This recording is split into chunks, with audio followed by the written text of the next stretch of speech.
very good day to Madam. So today my name is Putri Nur Fatiha. My matrix number is S2173386. And me and my groupmates are going to present our video on the imported United States products in Malaysia. Next slide, please. So the data is based on a relationship between import products from the US to Malaysia. This is based on the World Integrated Trade Solution. It is based from the year 2010 until 2014. So imports can be defined as the products of goods or services that are being produced abroad and are purchased into another country. Imported products or services are commonly well received when the domestic service of the country region is not able to produce as efficient and cost value saving as the country that has the same material as them. So the main imported products from US to Malaysia are raw materials, chemicals, machinery and electronics, metal, plastic or rubber, vegetable, and also wood. Next slide. A very good morning. I'm Nitya and I'm going to be presenting Malaysia's plastic and rubber import from the United States from 2010 to 2014. So the highest value was in 2011, which is 619,080 US dollars, whereas the lowest value was in 2013, which is 506.96 US dollars. So as you can see, I have used pie chart to envision the data, and US import of plastic and rubber to Malaysia increased compared to 2010, despite the employment and development issues and financial crisis in the United States. Next slide, please. So as you can see, this is Malaysia's metal import from the United States from 2010 to 2014.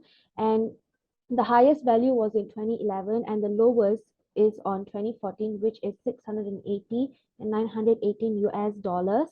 And according to the table, you can see I've envisioned it into a pie chart, the data.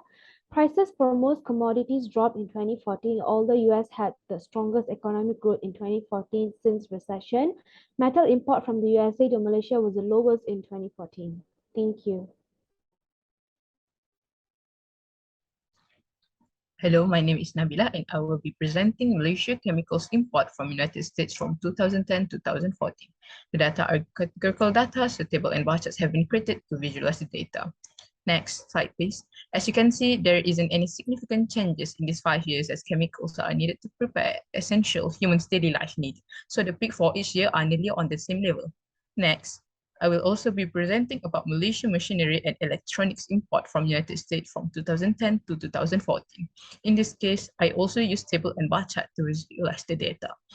From the figure, we can see that the import for Mechan-Elec continues to decline until the year 2013.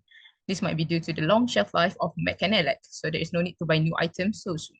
Then there is a slight increase in 2014 from 2013. A replacement might be one of the reasons why for the increment.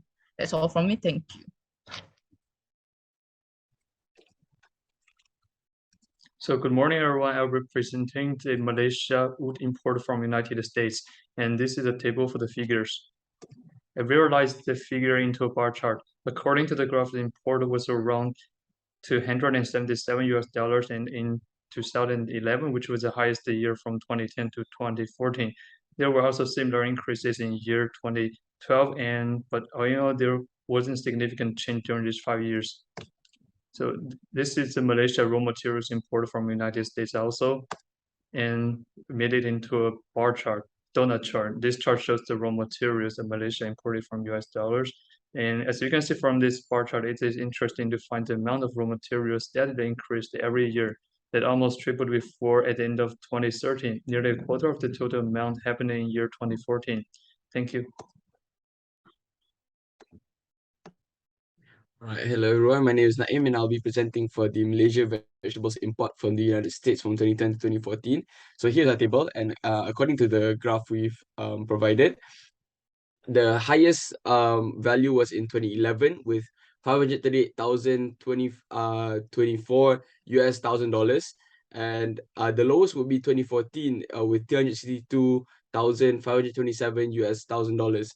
So as we can see from the graph, it increased then decreased. It had an inconsistent pattern. So yeah, that is all from me. Thank you.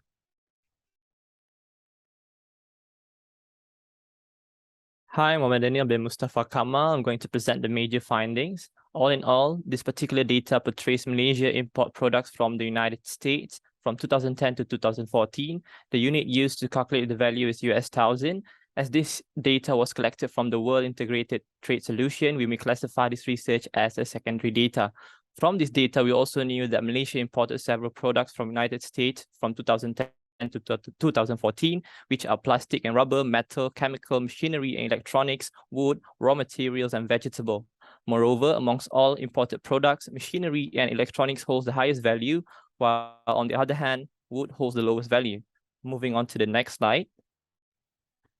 So this is the summary of all the figures that have been shown earlier. In this slide, you may observe that we have distinguished the highest value, which is in red, and the lowest value, which is in light blue, for every imported products from the United States. Thank you.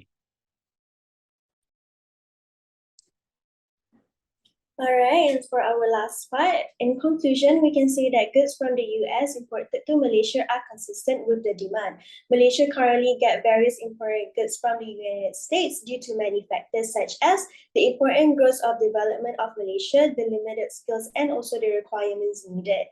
The importing goods will be more sufficient and beneficial as it may be more accessible and reliable. It may also be resourceful to import goods as some perceive it as more cost-efficient, better quality, and more appealing towards their objective and goal.